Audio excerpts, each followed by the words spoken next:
तजुर्बा इंसान को गलत फैसले से बचाता है। प्राइवेटाइजेशन करना आसान काम नहीं है। जो अगला आएगा वो आपसे कुछ मांगेगा। हम यही एक्सपेक्ट कर रहे थे कि हम सारी टीमों को जीत जाएंगे। हर स्टेप पे कोई ना कोई परेशानी देखने को मिलती थी। शायद हम डराने लगते हैं लोगों को। डराने लगते हैं।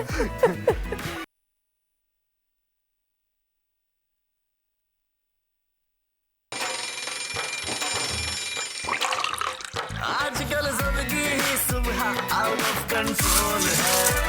दुनिया बोल है, पूरी दुनिया बोल है।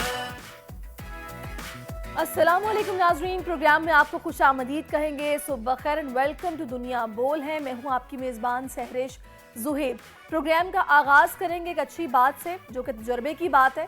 कहा जाता है कि तजुर्बा इंसान को गलत फैसले से बचाता है, मगर तजुर्बा गलत फैसले से ही मिलता है, ये भी एक हकीकत है।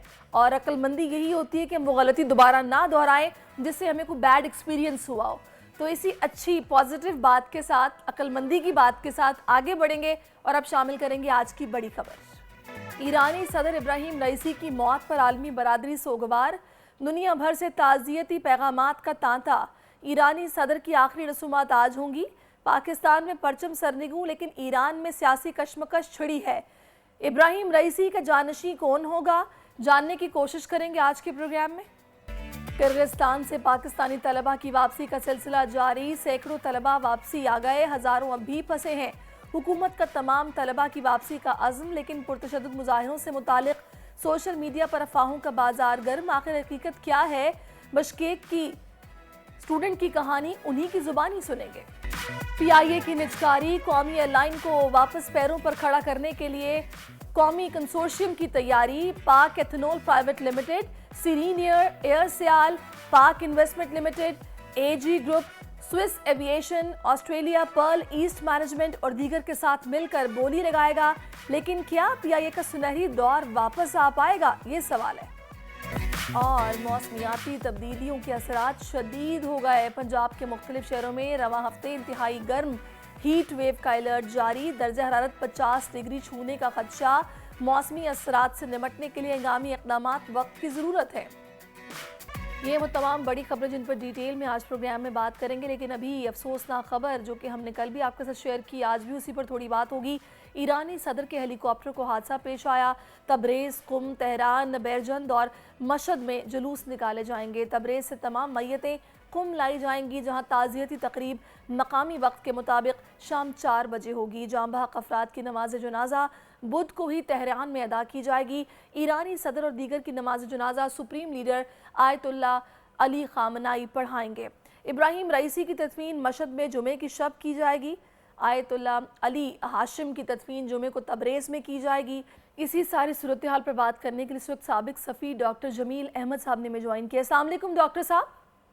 वालेकुम सलाम, thank you for having me. जी अच्छा डॉक्टर साहब, सबसे पहला सवाल मेरा आपसे यही है। अभी कहा जा रहा है कि एक पॉलिटिकल टसल स्टार्ट हो गई है ईरान के अंदर। जो सियासी एक कशमकश है वो देखी जा रही है। आपने किस तरह ऑब्जर्व किया है अंदर सियासी अंदरूनी मामलात को? जी, अंदरूनी मामलात पर तो कल भी कुछ तबसरे किए, लेकिन आज मज़ीद कुछ तफसीलात हैं। और वो ये है कि अंदरूनी मामलात, पावर पॉलिटिक्स में ये कंपटीशन तो होता है अमंग दी ग्रुप। ये अल्ट्रा कंजर्वेटिव यानी कि बहुत हार्ड लाइनर्स का ग्रुप था और है अभी, जो कि पूरे ईरान को कंट्रोल करता है। उनकी हुकूमत उनके ज़रिए ही चलाई जाती है। आपने देखा होगा कि 2022 में थोड़ी सी कोशिश की गई कुछ मॉडरेट ने, लेकिन वो कामयाब नहीं हो सकी। तो ये जो ग्रुप है इतना पावरफुल, और उसका एक सदर जो कि बहुत कवि और बहुत ताकतवर सदर था, उसके जाने के बाद तो लोगों में कंपटीशन बढ़ जाएगा। तो जिसको कहते हैं कि there is a fierce competition, जो कि अब शुरू हो गया है। न सिर्फ इसके लिए कि पावर किसके पास, वो तो खैर 50 दिन के बाद पता पड़ जाएगा कौन नॉमिनेट होगा शुरा की तरफ से और किसको इलेक्शन में हिस्सा लेने दिया जाएगा, क्योंकि इलेक्शन वहाँ भी जो होते हैं वहाँ में इल्म है कि किस तरह इंजीनियर्ड होते हैं। लेकिन बहरहाल वो इलेक्शन हो जाएंगे। उससे ज़्यादा इम्पोर्टेंट जो इस वक्त पॉलिटिकल वहाँ गहमा गहमी और टर्मोइल सा की सूरत हाल कुछ थोड़ी सी देखने में आ रही है और मज़ीद बढ़ती नज़र आ रही है। और इस बढ़ती सूरत हाल को बढ़ावा देने के लिए कुछ बैरूनी कुव्वतें कोशिश करेंगी जैसे कि पहले की थी 2022 में, तो ये जो सुप्रीम लीडर का आगे है सक्सेसर रईसी, इब्राहिम रईसी साहब तकरीबन माने और जाने जाते थे कि वो अगले सुप्रीम लीडर हैं। तो नहीं, अब तो सुप्रीम इसमें लीडर इसमें जो डॉक्टर 85 जमील, मैं यही आपसे जानना चाह रही हूँ कि इनको अगला रहबर आला का मकाम इनको दिया जा रहा था और इनको सबसे करीब समझा जा रहा था। मुतज़ाद खबरें, कुछ लोग ये भी कह रहे हैं कि पिछले साल 2022 में 2023 में कुछ ऐसे मुजाहरे भी ईरान में हुए कि जिसमें कुछ ये गैर मकबूल भी हुए, जिसके बाद कहा जा रहा था कि ये कोशिश कर रहे थे कि आयतुल्ला जो है उनको किसी तरीके से ये राम करें या फिर उनको बिल्कुल अपने हक में करें। तो अभी जो सारी सूरत हाल है, बड़ा धचका इसको करार दिया जा रहा है। सुप्रीम लीडर की दौड़ में इनको खासी अहमियत दी जा रही थी कि नेक्स्ट ये हैं, लेकिन अब इनके मुकाबले का कोई वहाँ नज़र नहीं आ रहा। और जो उनके अपने बेटे हैं उनको भी सक्सेसर कहा जा रहा है, लेकिन कहा गया था कि जी उसकी आयतुल्ला ने खुद ही से इस चीज़ को कहा, रद्द किया था, इस इम्कान को मुस्तरद किया था कि ऐसा नहीं होने वाला। तो क्या लग रहा है अब आपको? जी हाँ, हर मरहले पर और हर मौके पर पिछले ख़ास तौर पे 3-4 बरसों में जो सुप्रीम लीडर हैं अली ख़amenei, आयतुल्ला अली ख़amenei, उन्होंने हर तरफ यही इशारा दिया था, जिससे पूरे ईरान को ये अंदाज़ा था कि इब्राहिम रईसी साहब अगले होंगे सुप्रीम लीडर। लेकिन अब जिस तरह की बात हो रही है कि जब ये इतना पावरफुल आदमी सीन से हट जाए, तो बाकी जो हार्डलाइनर्स हैं, जो कि लीडरशिप पोजीशन में हैं, उनके आपस में कंपटीशन बढ़ जाता है और इसमें वेरियस फैक्शंस जो हैं उनके, उसके दरमियान काफ़ी चपखलिश और उसके दरमियान लड़ाई झगड़े शुरू हो जाते हैं हार्डलाइनर कैंप में। तो उस लिहाज से अगर देखा जाए तो ये डेथ जो है, इसमें बहुत सारी ऐसी गुमान हैं कि जो तफ्तीश में तो आगे जाके पता पड़ जाएंगी, लेकिन इस वक्त जो गुमान है बैरूनी कुव्वतों से हटकर बड़ी रूमर्स भी चल रही हैं, अनवैलिडेटेड खबरें भी चल रही हैं, लेकिन उसका जिक्र करना मुनासिब नहीं है। जो बात सामने है वो ये है कि जो सडनली ये हादसा हुआ है या जो भी वाक़या हुआ है, मैं इसको वाक़या कहूँगा, मैं इसको हादसा फ़िलहाल नहीं कहूँगा। ये जो वाक़या हुआ है, हादसे का तो तयन कोई ना कोई करेगा, हादसे का तो तफ्तीशी अफ़सर या जो तफ्तीशी इन्वेस्टिगेशन टीम करेगी कि हादसा था, मैं इसको वाक़या कहूँगा। थोड़ा-सा मैं चाहूँगी इस डॉक्टर वाक़ये साहब, की ये वजह से हादसे के मुहर्रिकात पे भी ज़रा-सी आप रोशनी डाल दीजिएगा, क्योंकि अब कुछ इस तरह की बातें भी हो रही हैं कि जिस हेलीकॉप्टर में ये सवार थे वो 40 साल पुराना था या 25 साल पुराना था। फिर ये भी कहा जा रहा है कि क्या वजह है कि जो ज़्यादा इंपॉर्टेंस लोग नहीं रखते थे, उनको ज़रा जदीद हेलीकॉप्टर्स में बिठाया गया, सिर्फ इन्हीं को क्यों इस हेलीकॉप्टर में बिठा दिया गया, फिर मौसम उनके लिए भी ख़राब था, इसी को हादसा क्यों पेश आ गया। फिर ये भी कुछ खबरें हैं, बैनुल-अक़वामी जो मीडिया है रिपोर्ट कर रहा है कि जिसके मुहर्रिकात ईरान के अंदर ही तलाश करने चाहिए, कुछ ऐसे डाउट्स भी क्रिएट किए जा रहे हैं। जी हाँ, ये डाउट तो खैर नज़र आ रही है, दुनिया में चहमगोइयाँ हो रही हैं कि जो सडनली जो ये हुआ है वाक़या पूरा, उसमें जो अंदरूनी कुछ मामलात हैं, उसका शाखसाना भी हो सकता है, जिसको कहते हैं intra hardliner feud. Intra hardliner feud की अगर ये शाखसाना, लेकिन ये सब क़यास आराई है, इसलिए इस पे इससे ज़्यादा चीज़ें डिस्कस करने में कोई थोड़ी-सी वसवसे पैदा हो जाएँगे। लेकिन ये एक स्पिन में डाल दिया है ईरानी हार्डलाइनर की कंपटीशन ने, जो अली ख़amenei साहब हैं, उनको, और कहीं ऐसा ना हो, ख़दशा और वो ख़दशा ये है कि कहीं ऐसा ना हो कि ये सुप्रीम लीडर और जो रेवोल्यूशनरी गार्ड है, उनके कंट्रोल से, क्योंकि सारे अपने हैं, आपस में हैं, तो कहीं कंट्रोल से चीज़ें बाहर निकलना शुरू ना हो जाए, जिसको इनफाइट कहते हैं जिसको। तो उस लिहाज से एक तो ये जो इंटरनेशनली जो चमागोइयाँ हो रही हैं, उसमें भी यही, और वो ये कह रहे हैं कि इंटरनली तलाश करें, लेकिन जो बैरूनी ताकतें हैं, जो पहले शामिल रही हैं, जो father of the nuclear bomb Mohsin Fakhri साहब, जिनको असैसिनेट किया गया, या 2022 में ईरान ने सबूत पेश किए कि बैरूनी ताकतें वो हंगामे करवा रही थीं, इसी तरीके से बाकी असैसिनेशंस जो हुए हैं। तो वो आपके सवाल का जवाब कि ये हेलीकॉप्टर 40 साल नहीं, बल्कि जो एक्सपर्ट्स ने और जो वहाँ से खबरें आई हैं मुसद्दक़ा, वो 20 साल पुराना बेल कंपनी का ये हेलीकॉप्टर है। लेकिन आप मैं इत्तला के लिए, नाज़रीन के लिए बताता चलूँ, वैसे तो किसी प्रोग्राम में आप किसी एविएटर को लेके इस पे ज़्यादा तबसरा करवा सकते हैं, तो वो जहाज़ें जितने भी हेलीकॉप्टर्स हैं उनके कंपोनेंट्स वो चेंज होते रहते हैं, उसकी एक मुद्दत है। अगर किसी के 1 साल है, किसी के 6 महीने है, तो वो चाहे सही चल रहा हो या न चल रहा हो, उसको नए हिस्से पुर्जों से तब्दील किया जाता है। एक चीमागोई ये है, एक ख्याल ये है कि ईरान पे पाबंदी थी, लिहाजा वो हिस्से पुर्जे नहीं मिले होंगे, इसलिए उस जहाज को हादसा पेश आ गया या जब वो जहाज गिर गया। ऐसा नहीं हो सकता। जहाज चलेगा ही नहीं जब तक कि जो उसका टाइमलाइन के कंपोनेंट्स हैं उसको रिप्लेस न किया जाए, पहली बात। दूसरी बात ये है कि ईरान अगर अपने न्यूक्लियर बम बनाने में या न्यूक्लियर इनरिचमेंट करने में, बम बनाने में तो खैर अब 60% उन्होंने इनरिचमेंट कर लिया है, वो जब चाहें कुछ ही हफ्तों में और कुछ ही दिनों में कर सकते हैं, लेकिन जब वो वहां तक जाने के लिए अपने लिए सेंट्रीफ्यूज मंगवा सकते हैं, अपने लिए बाकी चीजें मंगवा सकते हैं दुनिया की ब्लैक मार्केट से, तो बेल तो एक आम सी बात है, आम लोग भी रख लेते हैं बेल हेलीकॉप्टर। सही। उसके चलिए सिर्फ मिलना डॉक्टर तो साहब, मुश्किल देखते काम हैं नहीं। आगे आने वाले दिनों में बहुत सारी चीज़ें अनफोल्ड होंगी, कुछ हक़ाइक़ मज़ीद जो कि अवाम के सामने आएंगे, और आगे कौन ये सदारत की दौड़ में आगे निकलता है ये भी पता चल जाएगा। 27 जून तक ये इलेक्शन हो जाएगा। बहुत शुक्रिया आपका जमीन, आप हमारे साथ मौजूद रहे और आपने इस हवाले से अपना पॉइंट ऑफ व्यू दिया है। अब हमें आगे बढ़ना है, कुछ बात करनी है PIA की ख़रीदारी के लिए। आलमी इदारों के साथ मुल्की कंपनीज़ भी मैदान में आ गई हैं। पाक एथेनॉल प्राइवेट लिमिटेड बोली लगाने के लिए बैनुल-अक़वामी एविएशन ग्रुप्स के साथ कौमी कंसोर्शियम की तश्कील का ऐलान कर दिया है। कंसोर्शियम में Serene Air, AirSial, Pak investment limited, AG group, Swiss Aviation, Australia Pearl East Management और दीगर शामिल हैं। PIA की निजकारी के बाद आम आवाम PIA सर्विस की बेहतरी के लिए क्या सोच रखती है, ये भी हम आपको दिखाते हैं। फिर उसके बाद एक्सपर्ट हमारे साथ होंगे, उनसे बात करेंगे, लेकिन पहले आप देखिए आवाम की राय। ये है कि सर्विस उस वक्त तक बेहतर नहीं हो सकती जब तक ट्रांसपेरेंसी ना हो, शफाफियत ना हो। उनका जो टाइम है मुकर्रर वक्त पे उनको फ्लैट चलानी चाहिए और अमले को रवैया अच्छा करना चाहिए अपना, इस वजह से उनका सारा सिस्टम सीधा हो जाए।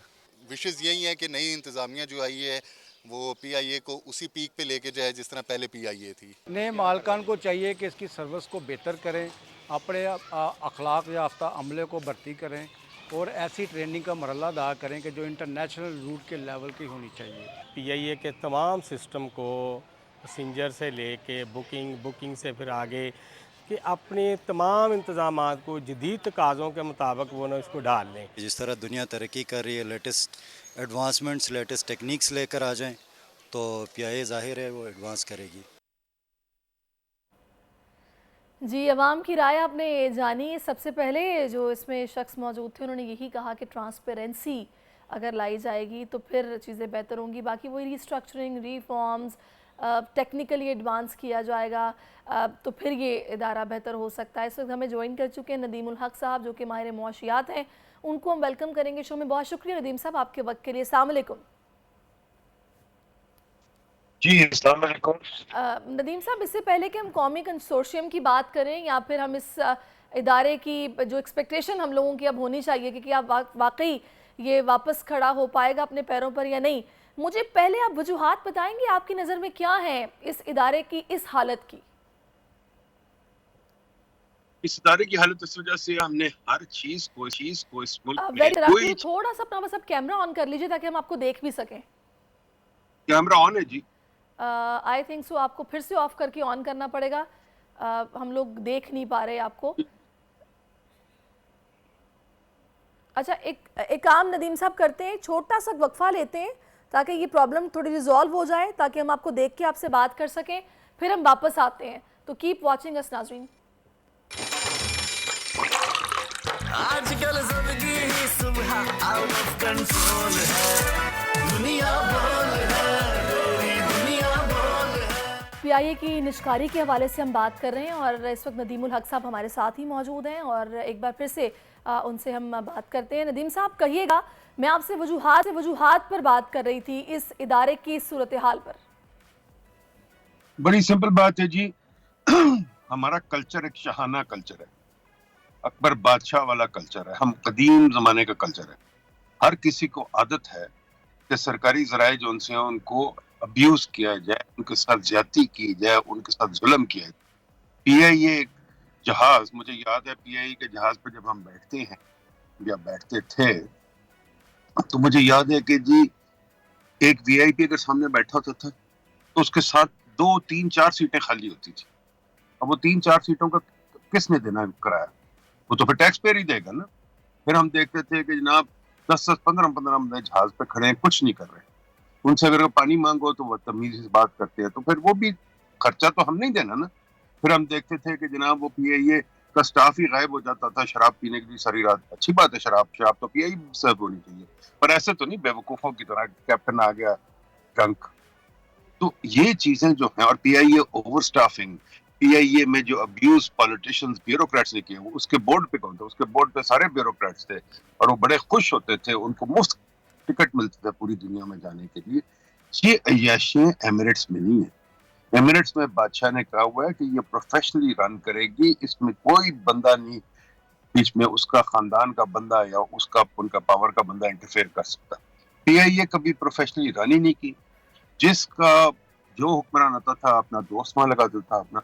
हमें एज अ कौम समझना है कि ये जमाना अकबर बादशाह का जमाना नहीं, कदीम जमाना है। यहाँ पढ़े लिखे कॉम्पिटेंट लोग हर जगह लगते हैं और लगने चाहिए, चाहे कुछ भी हो लगने चाहिए। और ये बादशाह सलामत की वो विल पे नहीं डिपेंड करता, उसकी स्वाबदीद पे नहीं है कि वो किसको लगाएगा क्या करेगा। ये हम ठीक नहीं करेंगे तो हमारे सारे इदारे नाकिस रहेंगे। और पीआईए अगर प्राइवेटाइज होगी तो इसमें से तकरीबन 9/10 स्टाफ को निकालना पड़ेगा। बिल्कुल आपने ठीक कहा। ज़ाहिर है पॉलिटिकल जो अपॉइंटमेंट्स हैं वो भी ख़त्म करनी पड़ेंगी और ट्रांसपेरेंसी लाना पड़ेगी, तो चीज़ों को बेहतर करने के लिए ये सब किया भी जा रहा है। अच्छा, अब इसमें नदीम साहब मुझे ये बताएगा कि अभी जो हम बात कर रहे हैं इसमें एप्लीकेशंस जो यहाँ पे जो इंटरेस्ट नज़र आ रहा है वो ऑस्ट्रेलिया पर्ल ईस्ट है, स्विस एविएशन है, इसके अलावा पाकिस्तानी एयरलाइंस हैं जो कि इसमें दिलचस्पी का इजहार कर रही हैं। मैंने एक चीज़ फील किया कि गल्फ कंट्रीज़ ने कुछ खास दिलचस्पी का इजहार नहीं किया, उसकी खास वजह हो सकती है क्या?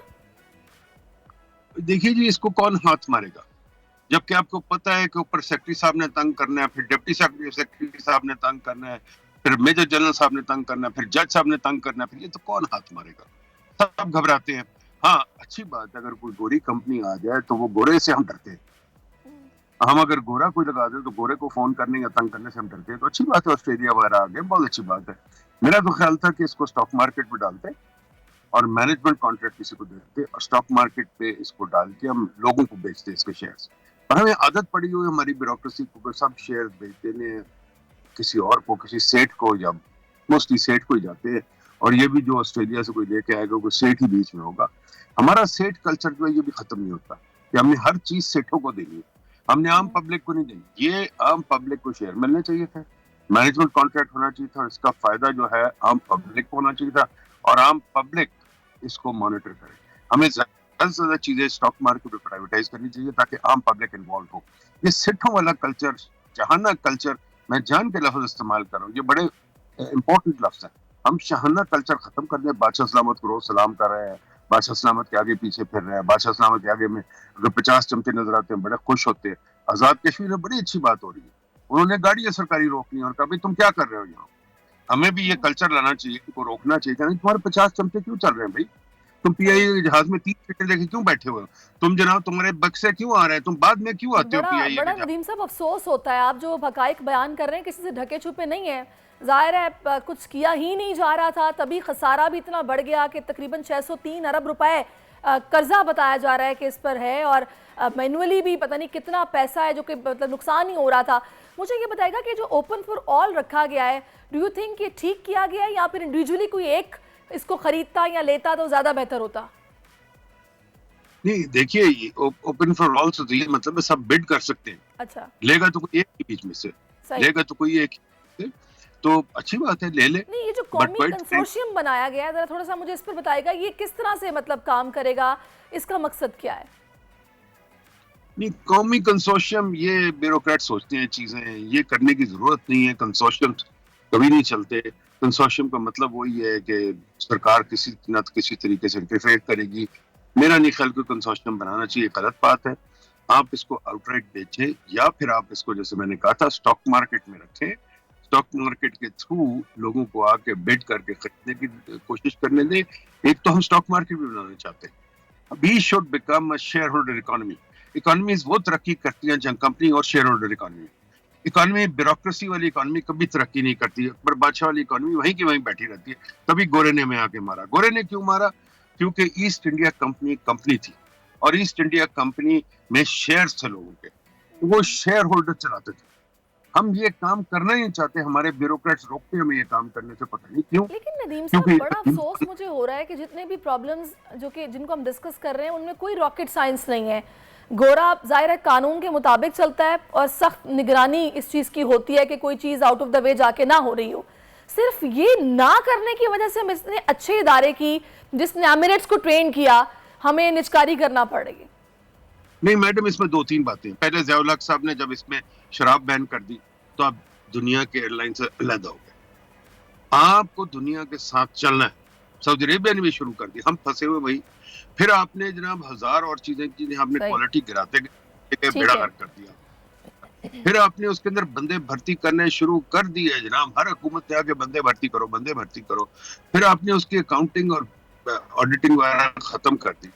फिर आपने उसके 2 इतने अच्छे होटल थे वो भी आपने जाया कर दिए, अब वो भी जाया हो गए।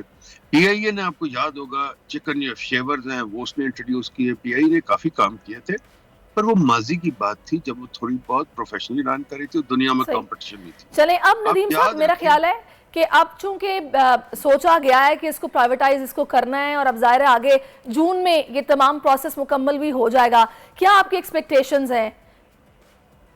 देखिए जी, वो बहुत कुछ डिपेंड करेगा फाइन प्रिंट पे। हमने केई भी तो प्राइवेटाइज की थी ना, और केई फंस गई ना, और केई फंस के गई, केई पे हमारा नुकसान भी बढ़ा हुआ है। हम प्राइवेटाइजेशन करना आसान काम नहीं है। जो अगला आएगा वो आपसे कुछ मांगेगा, वो ऐसे तो नहीं देगा। नंबर 1 तो उसने कहना कि 600 कर्जा जो है, बल्कि शायद 1 ट्रिलियन कर्जा है, छुपा के रखते। वो जो 1 ट्रिलियन कर्जा ये आप अपने पास रखो भाई, मैं तो नहीं ले रहा, वो नहीं लेगा कर्जा। नंबर 2, आप उसको ये एम्प्लॉइज फायर करने देंगे कि नहीं करने देंगे? उसने तकरीबन 80% एम्प्लॉइज फायर करने, चाहे कल करे, चाहे परसों करे, चाहे तरसों करे, उसने करने हैं बंदे फायर। ये यूजलेस बंदे वो नहीं रखेगा। नंबर 3, वो कहेगा मुझे रूट्स पे कोई एडवांटेज दो। अब डिपेंड करता है कि फाइन प्रिंट पे क्या लिखा हुआ है। फाइन प्रिंट पे अगर आप नहीं जाते तो जो बंदा लेता है वो अक्सर चीजें लिखवाता है वो जो कि उसके एडवांटेज में हो, तो फिर आपको आगे मजीद पैसे देने पड़ेंगे। तो ये बातें भी बहुत जरूरी है। ये खुल के तो बात नहीं करते। फाइन प्रिंट हमें पता नहीं है, कॉन्ट्रैक्ट हम देख नहीं सकते, तो क्या पता चलेगा क्या होगा इवेंचुअली। वो तो बाद में जब क्या कहते हैं खसारे आएंगे, अब हमारे पास मुसीबतें आएंगी, जैसे केई में आई है, तो फिर हम पता चलेगा, या रिकोटेक में आई है, फिर पता चलेगा। ये हमारा प्रॉब्लम। आप कहती हैं रॉकेट साइंस नहीं, मैं कहता हूँ नहीं, बहुत बड़ी रॉकेट साइंस है, बहुत बड़ी रॉकेट साइंस है। वो ये है कि आप लोगों को, हम लोगों को, मेरी कौम को नफरत है कॉम्पिटेंस से और पढ़े लिखे लोगों से, हमें नफरत है। देखिए अगले हफ्ते कायदन यूनिवर्सिटी में जहां मैं अभी जा रहा हूँ, वहां प्लान की थी अब्दुल सलाम कॉन्फ्रेंस, हमने शोर डाल के मौलवियों ने, अब वो खत्म हो गई। ये अब्दुल सलाम की बात नहीं है, ये हमारा कल्चर है कि हमें इल्म से नफरत है। ये चीज इल्म के बगैर नहीं हो सकती, कॉम्पिटेंस के बगैर नहीं हो सकती। हमें सबसे बड़ा प्रॉब्लम, ये कॉम्पिटेंट बंदे लगा नहीं सकते, और ये सबसे बड़ी रॉकेट साइंस है दुनिया। चलिए अब तो खैर अब चीजें जो हैं कुछ तब्दील होने जा रही हैं और अब इसको प्राइवेटाइज किया जा रहा है, तो तमन्नाएं नेक ही रखनी चाहिए। ये आपने कब सुना तब्दील? मुझे तो कोई तब्दील नहीं नजर आता, मुझे कोई तब्दीली नहीं। उम्मीद ही की जा सकती है ना नदीम साहब, जाहिर है हम कोशिश कर रहे हैं पॉजिटिव रहने की और लोगों को भी पॉजिटिविटी दिखा रहे हैं, बट बंदे वही आ रहे हैं बार बार बार बार। अब मुझे बता दे हुकूमत में कौन से नए बंदे हैं? आप मुझे बता दें कहीं कोई नए बंदे हैं?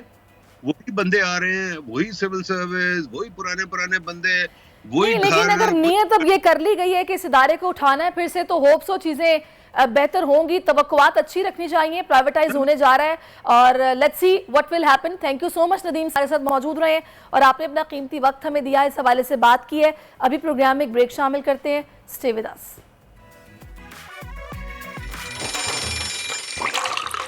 आजकल जिंदगी ही सुबह आउट ऑफ कंट्रोल है, दुनिया बोल है, दुनिया बोल है। वेलकम बैक नाजरीन। अब कुछ खेल की बात हो जाए तो कौमी वॉलीबॉल टीम का बड़ा कारनामा, पाकिस्तान ने सेंट्रल वॉलीबॉल चैंपियनशिप का टाइटल जीत लिया है। फाइनल में तुर्कमानिस्तान को 3-1 से शिकस्त दी है। वफाकी वजीर एहसन इकबाल ने हर खिलाड़ी के लिए 5-5 लाख रुपए इनाम का ऐलान कर दिया है। इस पर कैप्टन पाकिस्तान वॉलीबॉल टीम के मुराद जहां हमें ज्वाइन कर चुके हैं। मुराद साहब बहुत शुक्रिया आपके वक्त के लिए। सबसे पहले तो आपको ढेर सारी मुबारकबाद। आप लोगों ने मेगा इवेंट में इतना उम्दा परफॉर्म किया है, क्या फीलिंग्स हैं आपकी?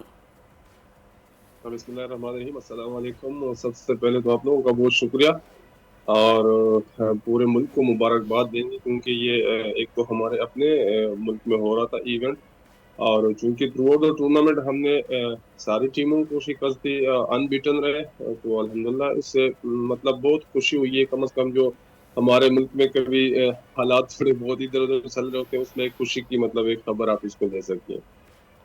अच्छा मुराद, जिस तरह से सारा इवेंट ऑर्गेनाइज किया गया, कितना सेटिस्फैक्ट्री था और कैसा एक्सपीरियंस रहा आपका? सबसे पहले तो मैं पाकिस्तान वॉलीबॉल फेडरेशन को उनकी एफर्ट्स पे ना मुबारकबाद दूंगा, क्योंकि उन्होंने एक ज़बरदस्त इवेंट ऑर्गेनाइज किया हुआ था। साथ में जितने भी स्पॉन्सर्स वगैरह थे उनको भी बहुत शुक्रिया कहूँगा, क्योंकि इनके बगैर ये मुमकिन नहीं था। हम जब ज़्यादा हमारे टूर्नामेंट तो बाहर होते थे, पाकिस्तान में होते ही नहीं थे, तो लोग जो हमारे सपोर्टर्स वगैरह थ्रू सोशल मीडिया ये हमें मतलब अक्सर कहते थे कि कोई वीडियो लिंक है कोई इस तरह, जो कि हमारे पास नहीं होते थे, हमारी अपनी ब्रॉडकास्टिंग भी नहीं होती। तो इस लिहाज से ये टूर्नामेंट बहुत ज़बरदस्त रहा। लोगों ने लाइव भी इसको एंजॉय किया और टीवी वगैरह सारी चीज़ों पे भी देखते हैं। अच्छा, अब मुझे ये बताइएगा कि किस तरह के मुकाबले रहे, कौन आपको लगा काफ़ी टफ हरीफ है और तैयारी कैसी आप लोगों की थी? ओवरऑल टीम ने किस तरह जलीन होकर खेला है?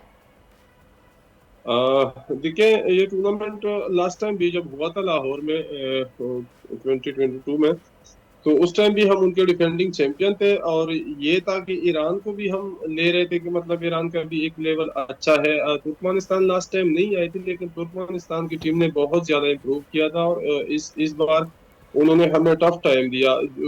मैचेस हमारे एक्सपेक्टेशंस के एन मुताबिक हुए। हम यही एक्सपेक्ट कर रहे थे कि हम सारी टीमों को जीत जाएंगे, लेकिन हाँ ये था कि आप किसी भी स्पोर्ट्स में ये नहीं कह सकते कि हम इजीली जीत जाएंगे। उस लिहाज से हमारी तैयारियां बड़ी जबरदस्त थी पहले से ही। अच्छा, मैं चाहूँगी मुराद, अक्सर मैंने देखा है क्रिकेट से हटके जितने भी एथलीट्स हैं या फिर दूसरे खेलों से मुंसलिक खिलाड़ी हैं, वो अक्सर ये गिला करते हैं कि हमें उतनी तवज्जो नहीं दी जा रही जितनी तवज्जो के हम मुस्तहिक है। क्या आपका भी कोई ऐसा शिकवा है, या फिर आपको लगता है कि जो चल रहा है बिल्कुल ठीक है, और जो इंतज़ामात पाकिस्तान में इस खेल को लेकर हैं, कोर्ट्स जिस तरह के हैं, बिल्कुल ठीक है? बिल्कुल, हमारी शिकायतें भी हैं, खदशात भी थी, और वो अपनी जगह पे दुरुस्त भी हैं। एक तो ये कि ये तकरीबन मुझे 11 साल हो गए पाकिस्तान नेशनल टीम में खेलते हुए, और ये हमारा सेकंड इंटरनेशनल इवेंट है। तो अब 11 साल के अरसे को देखें, और सिर्फ 2 इवेंट्स हमने वो भी पिछले ये 3 साल में हमने किए पाकिस्तान के अंदर। जाहिर सी बात है बाहर पे जाते रहते हैं, लेकिन यहाँ पे अपने मुल्क में अपना ही एक मजा होता है, और हमारा भी दिल था कि यहाँ पे कोई हो और उस तरह की अरेंजमेंट्स। अपने तौर पर फेडरेशन ने इस बार पूरी मतलब कोशिश की थी, लेकिन फिर भी हमारे पास उन चीज़ों का फुकदान है जो बाहर जाके हमें मिलती है। इंडोर्स का मसला है, इंडोर के अंदर एसी वगैरह का मसला है, रिहाइश और डाइट की भी कुछ चीज़ें हैं। हम बार बार थ्रू अपने सोशल मीडिया अकाउंट्स या फिर इस तरह आप लोगों के थ्रू हम यही रिक्वेस्ट करते रहते हैं कि थोड़ा सा सही है, क्रिकेट को बिल्कुल करे, क्रिकेट की हमारी अच्छी टीम है, वो भी हमारी टीम है, हॉकी भी हमारी टीम है, लेकिन ये कि वॉलीबॉल पे भी फोकस होना चाहिए। और मैं ये गारंटी से कहता हूँ कि हमारी वॉलीबॉल की बहुत अच्छी टीम है और बहुत अच्छा टैलेंट है, जिसका मिसाल ये है कि तकरीबन इस टीम में 10 खेलने वाले प्लेयर जो है, उन्होंने लास्ट टाइम जो है ना, लास्ट ईयर उन्होंने प्रोफेशनल लीग्स खेली डिफरेंट कंट्रीज में, और हमारे जितने भी प्लेयर थे तकरीबन उन सारे मुल्कों में उन्होंने कोई ना कोई इंडिविजुअल टॉप परफॉर्मेंसेस रही है इनकी। तो इस लिहाज से वॉलीबॉल पे भी काम होना चाहिए। जो सबसे एक जरूरी चीज है वो है लीग, मतलब हमारी अपनी प्रीमियर लीग हो, जिस तरह की इंडिया में हो रही है, मालदीव्स में हो रही है, गल्फ की सारी कंट्रीज में हो रही है, तो यहाँ पे भी होनी चाहिए। तो अभी आप लोगों को बैसन इकबाल साहब ने 5-5 लाख रुपए इनाम का ऐलान भी किया है, तो आपने उनसे डिस्कस किया इस हवाले से कि इसके लिए कुछ किया जाए? देखिए, हमें तो पर्सनली उनके साथ अभी टाइम नहीं मिला। उन्होंने ऐलान किया है, हो सकता है कि आगे जब होगा तो उनका कोई प्रोग्राम होगा, कोई इवेंट वो रखेंगे, तो उस लिहाज से है मैं बहैसियत कप्तान उनसे बात करूंगा। मुझे लगता है कि हमारे फेडरेशन के जो है ऑफिशियल, उन्होंने इस लिहाज से उनसे बात की भी होगी और करनी भी चाहिए, क्योंकि बहुत ज़रूरी है। अगर आप ओवरऑल सारी स्पोर्ट्स को देखें तो सबको इक्वली ट्रीट करना चाहिए। आप ये नहीं कह सकते कि इसमें मेडल आ रहे हैं उसमें नहीं आ रहा। आप ये भी देखें कि किस गेम में कंपटीशन कितना है और कौन सी गेम कितना इम्प्रूव कर रही है। तो आपको बिला तफरीक सबको इक्वली ट्रीट करना होगा और फैसिलिटेट करना होगा। उसी आप अभी काम करेंगे तो आगे 5-10 साल बाद उसके ना आपको रिजल्ट आएंगे। बिल्कुल आपने ठीक कहा। चले मुराद, बेस्ट विशेस हैं आपके लिए, आप इसी तरह खेलते रहें, मुल्क का नाम रोशन करते रहें और सिखाते भी रहें। जो नए बच्चे आना चाहते हैं और वो खेलना चाहते हैं वॉलीबॉल, उनको सिखाते भी रहें। बहुत शुक्रिया के लिए और एक बार फिर से आपको ढेर सारी मुबारकबाद। अभी नाजरीन प्रोग्राम में एक ब्रेक शामिल करते हैं, आप जुड़े रहिए दुनिया बोल है के साथ। आजकल सबकी ही सुबह आउट ऑफ कंट्रोल है, दुनिया बोल है, पूरी दुनिया बोल है। वेलकम बैक नाजरीन। और कहते हैं अगर कुछ करने की लगन सच्ची हो तो फिर आपका अज़्म हौसला आपकी माजूरी को मजबूरी नहीं बनने देता। आज हमारे साथ मौजूद है सिंध पुलिस की लेडी कांस्टेबल आयशा नाज साहिबा, जिन्हें मैं वेलकम करूंगी शो में। Thank you so much Ayesha for your time. अच्छा, आयशा ने 2018 में सिंध पुलिस को ज्वाइन किया और 2020 में एक ट्रैफिक एक्सीडेंट में दोनों पैरों से माजूर हो गई, मगर उन्होंने अपनी माजूरी को कमज़ोरी नहीं बनने दिया। आयशा पिछले साल यूरोप में होने वाली जो इंडिपेंडेंट लिविंग से मुतालिक ट्रेनिंग थी उसके लिए पाकिस्तान से मुंतखब हुई और कोर्स मुकम्मल करने के बाद अब वो माजूर होने वाले जवानों की ज़हनी और नफ्सियाती तरबियत का काम कर रही हैं। इस बाहिम्मत खातून की कहानी आज हम उन्हीं की ज़ुबानी सुनेंगे। तो आयशा मेरे साथ मौजूद है। आयशा कैसी हैं आप? वालेकुम अस्सलाम, अल्हम्दुलिल्लाह मैं बिल्कुल ठीक हूँ, आप कैसी हैं? मैं बिल्कुल ठीक ठाक। तो आयशा आप मुझे बताइएगा, सिंध पुलिस को आपने ज्वाइन किया है। वैसे आमतौर पर तो लड़कियां पुलिस की फील्ड को ज्वाइन करते हुए थोड़ा कतराती भी हैं कि मर्दों से इंटरेक्शन होगा या ज़्यादा मैं शायद नहीं काम कर पाऊंगी उस तरीके से, लेकिन आपने ज्वाइन किया, कैसा एक्सपीरियंस रहा आपका? अच्छा, सिंध पुलिस को ज्वाइन करना मेरा शौक़ था। अच्छा, क्योंकि मैं चाहती थी कि मैं मुल्क और वतन के लिए कुछ कर सकूं। और मेरा शौक़ था बचपन से कि मैं किसी फोर्स को ज्वाइन करना चाहती थी। मुझे यूनिफॉर्म पहनने का क्रेज़ था बहुत ज़्यादा। तो मैंने अल्हम्दुलिल्लाह मेरा ख्वाब पूरा हुआ। 2018 में मैंने सिंध पुलिस को ज्वाइन किया और सिंध पुलिस को ज्वाइन करने के बाद का जो एक्सपीरियंस आप कह रही हैं वो यूँ समझ लें, मुझे ऐसा लगा कि फ़ीमेल और मेल में कोई कंपैरिजन नहीं है। हम जब फील्ड में काम कर रहे होते थे तो बिल्कुल ऐसा लगता था कि बहुत पावर है हमारे पास। तो मुझे नहीं लगता किसी भी फील्ड में मेल या फीमेल का कोई कंपैरिजन होना चाहिए। तो सिंध पुलिस में जो ख़वातीन काम कर रही होती हैं वो अपने आप को किसी मर्द से कम नहीं समझती हैं और मैं चाहती हूँ कि माशरे की सारी ख़वातीन, सारी लड़कियाँ अपने आप को इतना मजबूत बना लें कि उनको कहीं भी ऐसा फेस ना करना पड़े कि ये मर्द है या ये औरत है, तो वहाँ कंपैरिजन ना हो और वो अपने काम को बहुत आसानी से कर सकती हैं। सही। अच्छा, वैसे जो ऑफिशियल्स थे वो भी बहुत कोऑपरेटिव रहे होंगे, जाहिर है तभी आपको इस तरह का माहौल मिला और आप कंफर्टेबली अपनी जॉब करती रही। या अल्हम्दुलिल्लाह 2018 से 20 तक का जो मेरा टाइम पीरियड था बहुत अच्छा था। ऑफिसर्स वगैरह सब बहुत अच्छे मिले, बहुत कोऑपरेट करने वाले। सही। अच्छा, जब आपके साथ ये हादसा पेश आया जिसका जिक्र मैंने अभी किया है, तो लाइफ कितनी चेंज हो गई आपकी? अच्छा, हादसे का अगर कहा जाए तो ऑब्वियसली जब पहले वाली जो लाइफ थी वो मैंने टांगों के साथ तकरीबन 25 इयर्स अपनी लाइफ गुजारी है और फिर ये वाली लाइफ तो बहुत मुश्किल है सारी चीज़ें करना। और जो लाइफ में डिफरेंस आया, समझ लें कि आप एक स्टेज पर होते हैं कि आपके पास सब कुछ है और एकदम से आप ऐसे लेवल पर आ जाते हैं कि आपको ऐसा लगता है कि आपका सब कुछ एक ही मिनट में आपसे चला गया।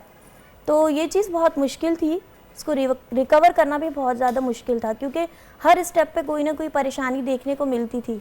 लेकिन मैंने अपने आप को ऐसा बनाया और मुझे दोस्त, मेरी फैमिली और मेरे कॉलीग्स ऐसे मिले हैं कि मुझे कभी इस चीज़ को रियलाइज़ नहीं हुआ कि मेरे पास कुछ कमी है। तो उनके अप्रिसिएशन की वजह से मुझे मुश्किलात कम और मुझे अच्छे लोग ज़्यादा मिले। बहुत अच्छी बात है। अच्छा, मैं चाहूँगी बहुत सारे लोग इस तरह के हैं जो समटाइम मायूस हो जाते हैं अपनी इस तरह की किसी भी कमज़ोरी को लेकर। ज़ाहिर है इंसान समटाइम डिमोरलाइज फील करता है, डिप्रेस हो जाता है। आप मुझे बताएंगी आपने ख़ुद को कैसे मोटिवेट रखा? अच्छा, ऐसा मेरे साथ भी हुआ था क्योंकि ये एक सडन एक्सीडेंट था, तो ये किसी के साथ भी अगर हो जाए तो उसको एक्सेप्ट करने में थोड़ा सा बताएंगे एक्सीडेंट ये हुआ कैसे था, क्या हुआ क्या था? या ये एक्सीडेंट जो है ये एक रोड एक्सीडेंट हुआ था और वाटर टैंकर जो है वो मेरी लेग्स पर से गुजरा था जिसकी वजह से मेरी लेग्स बहुत ज़्यादा डैमेज हो गई थी, वेंट्स बहुत डैमेज हो गई थी जिसकी वजह से ब्लड सर्कुलेशन नहीं हो रहा था। डॉक्टर्स ने जो है एक टाइम पर मेरी लेग्स को एम्पुटेशन करने का कह दिया। जब ये हुआ मैं ऑन सर्विस थी। अच्छा, ऑन सर्विस थी, तो मतलब अचानक से ये हादसा हुआ? अचानक से। उसके बाद वो ड्राइवर पकड़ा गया? हाँ, ड्राइवर पकड़ा गया और अल्हम्दुलिल्लाह केस हमारा चल रहा है। अच्छा, केस चल रहा है। अच्छा, उसके बाद जब आपको ये पता चला कि अब आपकी जो लेग्स हैं वो इस काबिल नहीं है कि ज़ाहिर है उनको ऑपरेट करवाना पड़ेगा, तो फौरी तौर पर तो एकदम पहाड़ सा गिरा होगा कि क्या मेरे साथ हो गया और पता नहीं कैसे ज़िंदगी गुजरेगी। बिल्कुल ऐसे ही, वही मैं मतलब उस वक्त का जो माइंड था, मुझे ऐसा लगा था कि मेरी लाइफ जो है वो स्टॉप है, ख़त्म हो गई है, अब इससे आगे कुछ भी नहीं है। लेकिन फिर टाइम बाय टाइम चीज़ें जो हैं वो बदलती रहीं। 1 साल तो मैं बिल्कुल बेड पर थी, मैं ख़ुद को ही एक्सेप्ट नहीं कर पा रही थी। इवन कि मैं 1 साल तक अपने आप को मिरर में नहीं देख पा रही थी कि मैं क्या थी और क्या हो गई। लेकिन यह कि फिर आपकी ज़िंदगी में जब एक चीज़ का आपको पता चल जाए कि ये चीज़ हमारे साथ अब पूरी ज़िंदगी रहने वाली है या परमानेंट है, तो उस चीज़ को एक्सेप्ट करना पड़ता है। तो मैंने उस चीज़ को एक्सेप्ट किया। इस दौरान फैमिली ने कितना सपोर्ट किया? घर में आपके साथ कौन कौन है, कुछ बताएंगी अपने घर में? अल्हम्दुलिल्लाह मेरे घर में मेरे सिबलिंग्स हैं, भाई हैं मेरी अम्मी हैं, मेरे बाबा हैं और अल्हम्दुलिल्लाह मेरा एक बेटा है, 9 इयर्स के मेरे बेटा है एक। तो वो यूँ समझ लें कि वो मेरी स्ट्रेंथ है। जब मैं अपने बेटे को देखती हूँ तो मुझे और चीज़ें करने को दिल करता है कि मुझे इनके लिए कुछ करना है। बिल्कुल ऐसा ही है, माँ का दिल ऐसा ही होता है। या मैं एक सिंगल मदर हूँ तो मुझे ज़्यादा कॉन्शियस हूँ मैं अपने बेटे के लिए।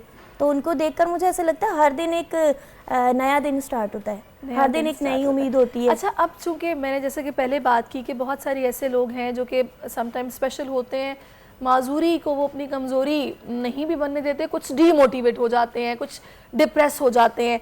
थोड़ा सा मुझे बताएंगी कि वो ख़वातीन जो हैं इस तरह और आपको देख रही हैं, उनको आप क्या मैसेज देंगी? अच्छा, मैं सबसे पहले तो उनको यही मैसेज देना चाहूँगी कि आप चाहे कैसे भी हैं, आप व्हील चेयर बाउंड हैं या आपके साथ कोई और डिसेबिलिटी है, सबसे पहले तो आप खुद को एक्सेप्ट करें कि आप जैसे भी हैं। आप अपनी डिसेबिलिटी को इग्नोर करें, ज़्यादातर अपनी लाइफ में पॉजिटिव चीज़ों को लेकर आए, नेगेटिविटी को इग्नोर करें। हाँ, अगर आपको खुद को एक्सेप्ट कर लेंगे तो चीज़ें बहुत आसान हो जाएंगी। जब आप अपने आप को ही नहीं कबूल कर रहे तो लोग आपको कैसे कबूल करेंगे?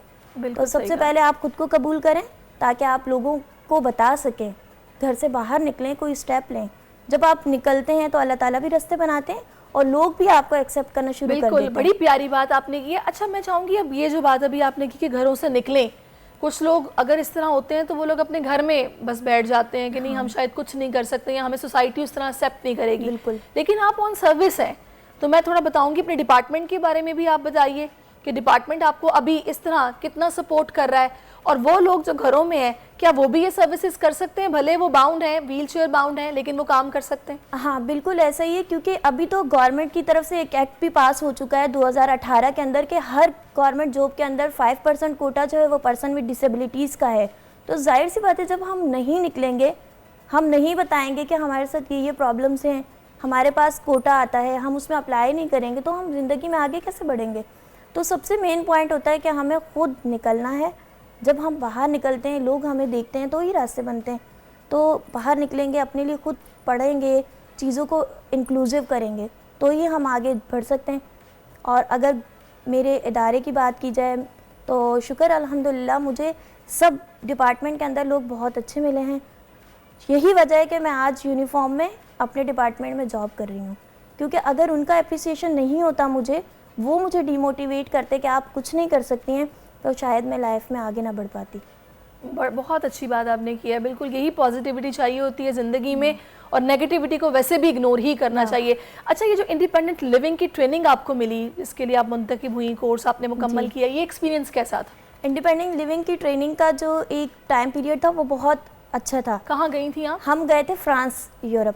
अच्छा। तो वहाँ पर एवरी 4 इयर्स के बाद जो है एक कंपटीशन होता है, एबी ओलंपिक्स, जिसमें हम लोग मुख्तलिफ जो हैं वो कॉम्पिटिशन्स होते हैं कंप्यूटर स्किल्स पर, स्पोर्ट्स पर, तो उसमें हम पार्ट ले सकते हैं। इसके अलावा वहाँ पर जब हम जाते हैं तो हर चीज़ इतनी इंक्लूसिव नज़र आती है, और आपको पता फ़ॉरेन कंट्रीज़ में ये चीज़ बहुत ज़्यादा है कि वहाँ पर इंक्लूसिव इन्वायरमेंट है। वहाँ पर ऐसा नहीं कि पर्सन विद डिसेबिलिटीज़ के लिए अलग जगह बनाई जाए, नहीं, वहाँ सब इंक्लूसिव है। तो वहाँ जाकर रियलाइज़ हुआ कि ये सब चीज़ें पाकिस्तान में भी इम्प्लीमेंट होना चाहिए इनका। तो वहाँ से आने के बाद, ट्रेनिंग लेने के बाद, एक ट्रेनिंग में क्या सीखा आपने? ट्रेनिंग में मैंने ये सीखा कि हम इंडिपेंडेंटली अपनी लाइफ को कैसे आगे लेकर चल सकते हैं। किस तरह का कोर्स था? मतलब उसमें कुछ एक्टिविटीज़ थी डिफरेंट? उसमें हाँ बिल्कुल, उसमें डिफरेंट एक्टिविटीज़ भी थी, और उसमें डिफरेंट डिसेबिलिटीज़ को उन्होंने हमें बताया कि डिफरेंट डिसेबिलिटीज़ के साथ क्या क्या प्रॉब्लम्स होती हैं, हम उनको कैसे मूव ऑन कर सकते हैं अपनी लाइफ के अंदर। तो ये एक कोर्स था जो मैंने किया, और मैं चाहती हूँ कि मैं अपने डिपार्टमेंट में या फिर बाहर भी जो लोग पर्सन विद डिसेबिलिटीज़ हैं हमारे माशरे के अंदर, उनको भी इस तरह की ट्रेनिंग्स दी जाएं ताकि वो भी इंडिपेंडेंटली अपनी लाइफ को आगे लेकर चल सकें। बहुत बहुत अच्छा लग रहा है मुझे आपसे मिलकर, इतनी पॉजिटिव और इतनी अच्छी बातें आप कर रही हैं कि दिल चाह रहा है कि आपसे मैं बातें करती जाऊं। अच्छा, मुझे बताइएगा अपने फ्रेंड्स के बारे में, अपने सोशल सर्कल के बारे में, कि वो कौन से लोग हैं जिनसे आपको ये पॉजिटिविटी मिली है? अच्छा, मेरे सोशल सर्कल के अंदर मेरे फ्रेंड्स, यूनिवर्सिटी फ्रेंड्स हैं मेरे। अच्छा। इसके अलावा मेरे डिपार्टमेंट फ्रेंड्स हैं। अच्छा। जिनके साथ मैं काम करती हूँ। तो सब लोग मुझे इतना अच्छा ट्रीट कर रहे होते हैं कि मतलब मुझे कभी फील नहीं होता कि मेरे पास कोई कमी है। फ्रेंड्स मुझे जहाँ भी मिले, अभी मैंने recently masters in mass communication किया है फेडरल उर्दू यूनिवर्सिटी से, तो वहाँ का भी जो मेरे टीचर्स थे, जो मेरे फ्रेंड्स थे, सब ने मुझे मतलब मोटिवेट किया है। तो अब क्या प्लान्स क्या है, क्या सोचती हैं, क्या करना है आगे? अच्छा, मेरा जो प्लान है वो यही है कि मुझे अपनी फील्ड के अंदर रहकर जो पर्सन विद डिसेबिलिटीज़ हैं उनके लिए भी काम करना है, और जो पर्सन विद डिसेबिलिटीज़ नहीं है, नॉर्मल लाइफ में भी इंसान को बहुत सारी प्रॉब्लम्स होती हैं, बहुत सारी परेशानियां होती हैं जिसको लेकर हम समझते हैं कि लाइफ स्टॉप है या हम कुछ नहीं कर पा रहे। तो बहुत सारे यंग ऐसे लोग हैं। एक तो आयशा ये होता है ना कि आप बाय बॉर्न इस तरह के हों, कि पैदाइशी तौर पे, तो चलो वो तो आपको शुरू से एक आदत होती है कि आप इस तरह थे, लेकिन जब आपके साथ अचानक ऐसा कोई हादसा हो और उसके बाद उस चीज़ के साथ ज़िंदगी गुजारना, जीना, ये आसान नहीं है, ये बड़ा मुश्किल होता है। लेकिन बहुत अच्छा लग रहा है कि आपने उसको इस तरह ओवरकम किया और इतनी पॉजिटिविटी आप अपने अंदर लेके आए। कोई ख़ास फ्रेंड या कोई ख़ास एक ऐसी शख्सियत जिसका आप ज़रूर नाम लेना चाहेंगे कि जिसने आपको बहुत सपोर्ट किया? अच्छा, मैं सपोर्ट सबसे पहले तो मुझे मेरे घर से मिला है कि मेरे पेरेंट्स ने मुझे बहुत सपोर्ट किया है। जहाँ मैंने मतलब अपने आप को बिल्कुल डाउन किया कि मैं ये नहीं कर सकती, वो अक्सर मुझे ऐसे काम बोल देते हैं जो मैं नहीं कर सकती, लेकिन वो मुझे रियलाइज़ कराते हैं कि नहीं आयशा तुम कर सकती हो। अक्सर मेरे भाई मुझे कह देते हैं कि हमें ये बना कर दे दें या हमें ये ला कर दे दें, तो वो मुझसे काम करवाते हैं ताकि मुझे ये चीज़ रियलाइज़ ना हो कि मैं कुछ नहीं कर सकती या मेरे पास किसी चीज़ की कमी है। तो सबसे जो मुझे मोटिवेशन मिलती है या जहाँ से मैं समझती हूँ कि मैंने अपनी लाइफ को रीस्टार्ट किया है, वो सबसे पहले मेरा घर है, मेरी फैमिली, मेरा बेटा। ज़बरदस्त, क्या बात है। अच्छा, फाइनली मैं चाहूँगी आखिर में कोई मैसेज ख़ास जो कि आप देना चाहें, वो इस प्लेटफॉर्म के तवस्सुत से आप दे सकती हैं। वो मैसेज तो मेरा यही है कि नेवर गिव अप। जब हम अपनी हिम्मत हार देते हैं तो समझ लें कि आगे हम कुछ नहीं कर सकते। सही बात है। मुश्किलात आती हैं और आती रहेंगी, नॉर्मल लोगों के साथ भी हैं, पर्सन विद डिसेबिलिटीज़ के साथ भी डिफरेंट तरह की परेशानियां हैं। तो हमें अपनी लाइफ से नेगेटिविटी को निकालना है, पॉजिटिव लोगों को, पॉजिटिव चीज़ों को अपनी लाइफ में इन करना है ताकि हम ज़िंदगी में आगे बढ़ सकें। बहुत खूब, बहुत खूब, बहुत अच्छी बातें आयशा आपने की हैं। Thank you so much for your time. अभी मुझे अब एक और इशू करनी है। गुज़श्ता कई दिनों से नाज़रीन आपने देखा कि सोशल मीडिया पर किर्गिस्तान में महसूर पाकिस्तानी जो स्टूडेंट्स हैं उनके बयानात काफ़ी वायरल हो रहे हैं, जिसमें वो हुकूमत से मदद की अपील करते नज़र आ रहे हैं। बशकेक में 2 तलबा गिरोहों के दरमियान होने वाली लड़ाई के नतीजे में अब तक हज़ारों तलबा ज़ख्मी हो चुके हैं, हॉस्टल में महसूर होकर रहने पर मजबूर हैं। मुतासरा तलबा के वालिदैन ने हुकूमत से वापसी के इंतजाम तेज़ करने की अपील की है। तलबा का कहना है कि पाकिस्तानी सफ़ीर ने कोई रब्ता नहीं किया। डॉक्टर अनस असलम हमें ज्वाइन कर चुके हैं। अस्सलाम वालेकुम डॉक्टर अनस। जी वालेकुम सलाम। अच्छा डॉक्टर अनस, मुझे बताइएगा, ये सोशल मीडिया पर तो बहुत अलग अलग किस्म के बयानात हैं जो कि वायरल हो रहे हैं। कोई कह रहा है किर्गिज़ तलबा की पाकिस्तान और मिस्री तलबा पर मुश्तमिल ग्रुप के साथ लड़ाई हुई है, उसकी वीडियो वायरल हुई है, उसके बाद सूरत हाल यहाँ तक पहुँची है। हकीकत में हुआ क्या है, झगड़े की वजह क्या थी? देखें, यहाँ पे 13 मई को यहाँ पे इजिप्शियन स्टूडेंट्स थे, उन्होंने यहाँ पे किसी वजह से यहाँ के लोकल्स को थोड़ा बहुत मारा था, ठीक है। उसकी 18 मई को वीडियो लीक होती है। जैसे ये वीडियो लीक होती है, यहाँ के जो लोकल्स हैं वो उन्होंने एक धरना सा दे दिया पूरे बिश्केक में, जो कैपिटल है यहाँ का, और उन्होंने वो फॉरनर पे टोटली जितने भी थे पाकिस्तानी, इंडियन, बांग्लादेशी, जितने भी फॉरनर थे उन पे वो हमलावर हो गए। हालांकि ये गलती इजिप्शियन स्टूडेंट्स की थी, लेकिन उन्होंने हमला टोटली ओवरऑल फॉरनर कम्युनिटी पे कर दी। अच्छा, इसके अलावा और कोई वजह नहीं थी? यहाँ तो पाकिस्तानी तलबा, मतलब इस हद तक मामला बिगड़ गया कि हॉस्टल्स में उन्हें महसूर रहना पड़ रहा है, खाने पीने के लिए कुछ नहीं है। अभी सूरत हाल है क्या? राइट नाउ इस टाइम कंडीशन ठीक है, यहाँ पर हालात नॉर्मल हैं। यहाँ पर जो लोकल अथॉरिटीज़ हैं उन्होंने काफ़ी सिक्योरिटी प्रोवाइड की है पाकिस्तानी बच्चों को, इंडियंस, फॉरनर्स ओवरऑल। और इस टाइम एवैक्यूएशन का भी सिलसिला जारी है। रोज़ाना यहाँ पे डेली बेसिस पे फ़्लाइट्स जाना स्टार्ट हो गई हैं। इससे पहले फ्लाइट्स का कोई यहाँ पे इंतज़ाम नहीं था, गवर्नमेंट की तरफ से उन्होंने अनाउंस किया था, लेकिन वो इवैक्यूएट नहीं कर रहे थे बच्चों को। लेकिन कल से फ़्लाइट्स जाना स्टार्ट हो गई हैं। लेकिन उसमें यह एक इशू आ रहा है कि कुछ फ़्लाइट्स यहाँ पे डिले हो रही हैं। मतलब फॉर एग्जांपल जैसे हम कल की बात करें तो कल फ़्लाइट डिले हुई है, उसकी वजह से बच्चों को काफ़ी परेशानी हुई है। वहाँ पे बच्चे एयरपोर्ट पे बहुत ज़्यादा इकट्ठे हो रहे हैं। लिस्टिंग में नाम आता है यहाँ पर बच्चे जब टिकट करवाते हैं, लेकिन जब एयरपोर्ट पे जाते हैं तो उनका लिस्ट में नाम नहीं होता। तो ये सही। थोड़े से इश्यूज़ अभी हैं बच्चों को। अच्छा, लेकिन अभी हमने देखा कि हुकूमत पाकिस्तान की तरफ से तो यही बताया गया कि सूरत हाल ऐसी नहीं है, ये अफवाहें हैं, इन पर कान ना धरें, कोई इतना मामला ख़राब नहीं हुआ। लेकिन तैयारे अलबत्ता भेजे गए हैं, लेकिन जो फर्स्ट फ्लाइट आई थी उसमें स्टूडेंट्स ने यहाँ तक कहा कि जी हमने टिकट भी खुद खरीदे हैं। तो अभी क्या सूरत हाल है? जी, वो जो फर्स्ट फ्लाइट आई थी उस पे बच्चों ने खुद ही टिकट खरीदे थे। वो गवर्नमेंट की तरफ से नहीं थी। और इस टाइम यहाँ पर दो तरह की फ्लाइट्स जा रही हैं यहाँ से किर्गिस्तान से पाकिस्तान। एक तो वो फ्लाइट्स जा रही हैं जो गवर्नमेंट ऑफ पाकिस्तान ने इस टाइम शुरू की हुई हैं, वो फ्री ऑफ कॉस्ट हैं, ठीक है। और दूसरी फ्लाइट्स यहाँ से पेड भी जा रही हैं, ठीक है। बच्चों को जिस फ्लाइट में सीट मिलती है वो वहाँ जा रहे हैं। और जो फ्री फ्लाइट्स हैं उनमें थोड़ा सा इशू ये आ रहा है इस टाइम कि बच्चों का लिस्ट में पहले नाम आता है, लेकिन बाद में जब एयरपोर्ट जाते हैं तो वहाँ पे उनका नाम नहीं ठीक होता। है, मुझे बताइएगा डॉक्टर साहब कि अभी जो आपने सूरत हाल बताई है कि स्टूडेंट्स वहाँ पर जाते हैं, लिस्ट में उनका नाम नहीं होता, तो अभी इस प्रॉब्लम को रिजॉल्व करने के लिए कुछ किया गया है? नहीं, अभी तक ऐसा कुछ सच ना तो एम्बेसी की तरफ से कोई रिस्पांस आया है और ना ही कोई गवर्नमेंट ऑफ पाकिस्तान ने कोई रिस्पांस किया है। जिन बच्चों का ऑब्वियस सी बात है लिस्ट में नाम नहीं आता वो एयरपोर्ट पे चले जाते हैं, तो उनके लिए फिर वो पेड टिकट्स वो वहाँ से बाय करते हैं और वो फिर दूसरी फ्लाइट्स पे पाकिस्तान जा रहे हैं, ठीक है। सही। अच्छा, मुझे ये बताइएगा, ये जो कॉन्स्पिरेसीज अजीब अजीब सी जो कि सोशल मीडिया पर वायरल हो रही हैं या जिन पर बात की जा रही है कि जी हॉस्पिटल्स का ये धंधा है, पाकिस्तान में जिनके एडमिशन्स नहीं होते हैं वो बिश्केक चले जाते हैं, वहाँ पर डॉक्टर्स को उस तरह से तालीम भी नहीं दी जाती है और ये अच्छे अच्छे कमीशन दिए जाते हैं कि एडमिशन पर, और ये सारा वन फोल्ड हो रहा है, ये क्या चक्कर क्या है ये? नहीं, ऐसा नहीं है। अगर एक आधी यूनिवर्सिटी कोई इस तरह की हो जिनकी डिग्री सच रिकॉग्नाइज ना हो रहा, तो उसकी बेस पर आप पूरे किर्गिस्तान की यूनिवर्सिटीज को आप नहीं कह सकते कि वहाँ की डिग्री वैलिड नहीं है, ठीक है। पीएमडीसी से यहाँ पे यूनिवर्सिटीज रिकॉग्नाइज हैं। जिन यूनिवर्सिटीज में बच्चे पढ़ रहे हैं ऑलमोस्ट सारी यूनिवर्सिटीज पीएमडीसी से रिकॉग्नाइज हैं और पीएमडीसी ने खुद रिकॉग्नाइज की हुई हैं। तो ये कोई मतलब ऐसा आप कह नहीं सकते कि यहाँ पे बच्चों को लो लेवल डिग्री मिल रही है या यहाँ पे पढ़ाई का लेवल वो नहीं है जो ऐसा पाकिस्तान में या दूसरे कंट्रीज में है। तो ये एक बिल्कुल गलत बात है। यहाँ पर जो एजुकेशन है वो बहुत ज्यादा अच्छी है और कुछ यूनिवर्सिटीज हो सकती हैं, लेकिन आप ओवरऑल सारी यूनिवर्सिटीज के बारे में आप ये नहीं कह सकते। ठीक है, तो डॉक्टर अनस मैं चाहूंगी फाइनली अगर आप कोई मैसेज कोई अपील इस प्लेटफॉर्म से करना चाहें तो ये आप कर सकते हैं। बस एक गिला रहेगा गवर्नमेंट ऑफ पाकिस्तान से कि अगर वो फौरी रिस्पांस करते, जो हालात यहाँ पे 18 मई को हैं, तो जो 18 मई को वो होप्स वो ना होता, रोका जा सकता और यहाँ पर हम जी उस पे वो कमी आ सकती थी, ठीक है। 18, 19, 20 मई तक 3 दिन तक ये हालात यहाँ पे कशीदा रहे और अभी यहाँ हमें एक डिस्ग्रेस सी फील हो रही है इस कंट्री में।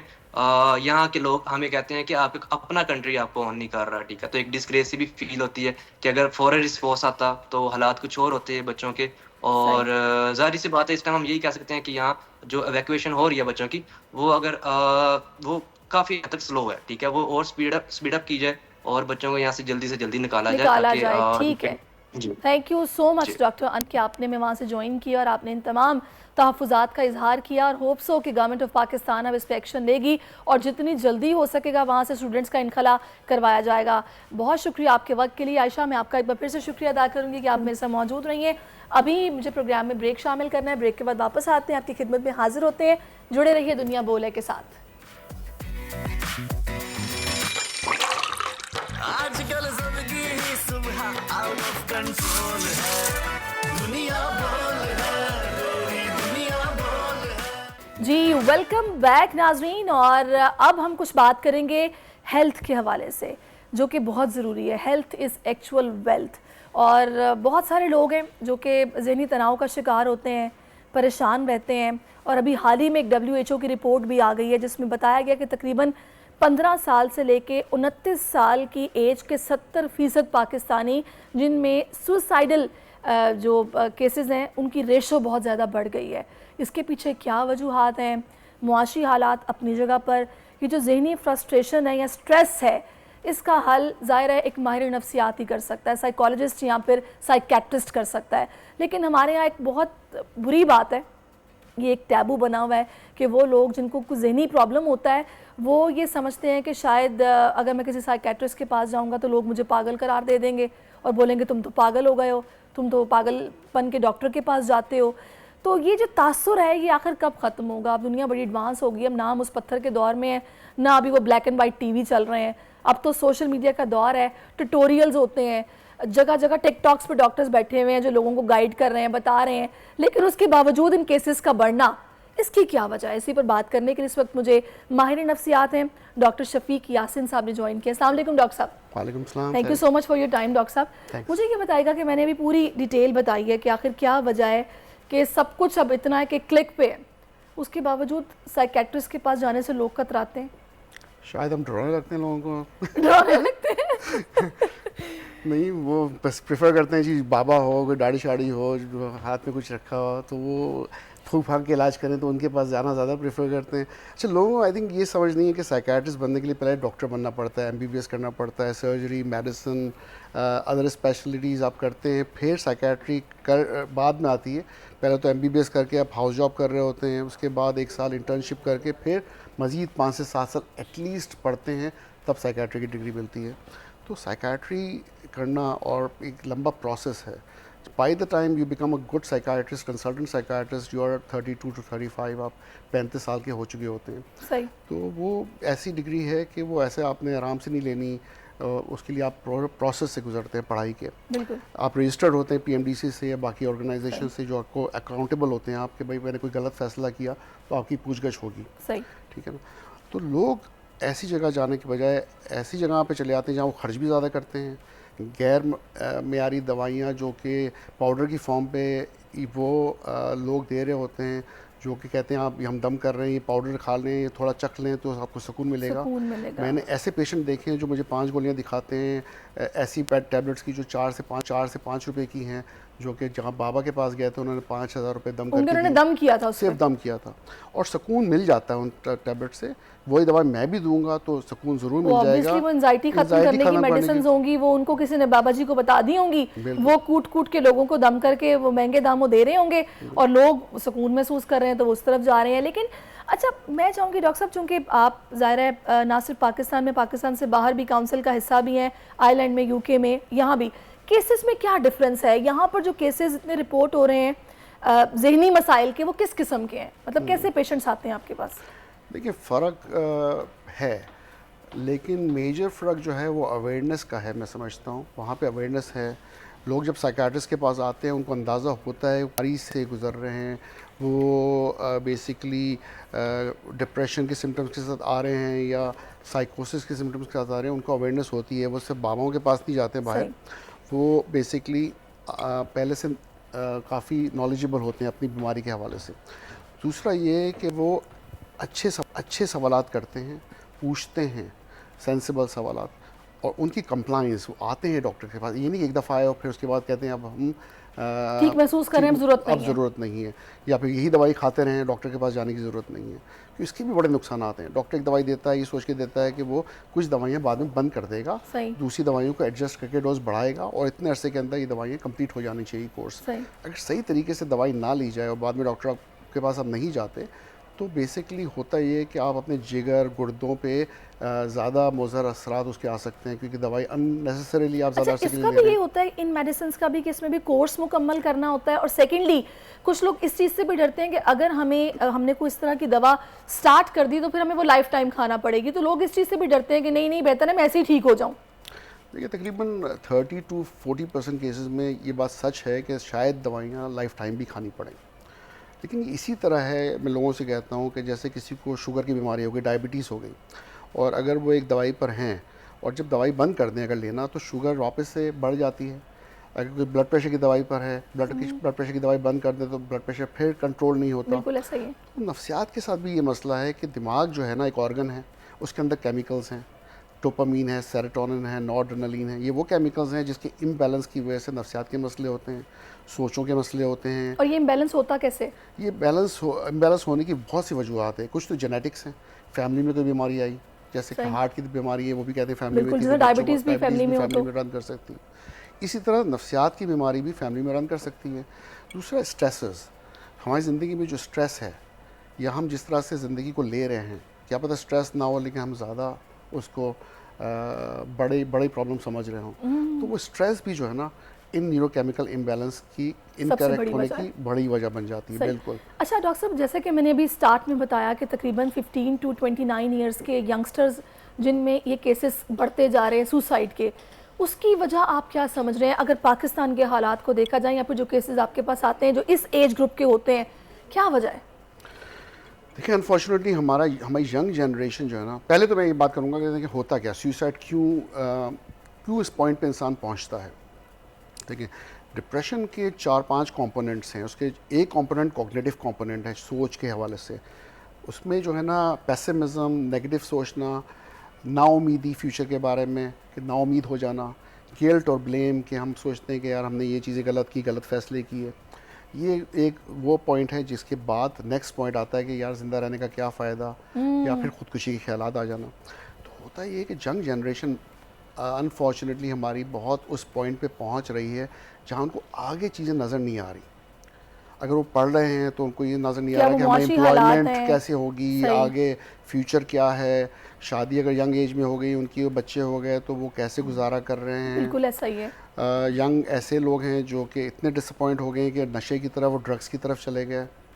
तो ये वो हालात हैं जो बाकी कंट्रीज़ में इतने नहीं है। वहाँ पे एटलीस्ट एम्प्लॉयमेंट की बेसिक नेसेसिटीज़ एटलीस्ट उनके लिए अवेलेबल है, और अगर एम्प्लॉयमेंट नहीं भी है तो अनएम्प्लॉयमेंट बेनिफिट्स है, उनके लिए हाउसिंग अवेलेबल है, उनके लिए फ्री एजुकेशन अवेलेबल है, फ्री हेल्थ एजुकेशन। तभी तो पाकिस्तानी बड़ी तादाद में यहाँ से जा रहे हैं। बिल्कुल बिल्कुल।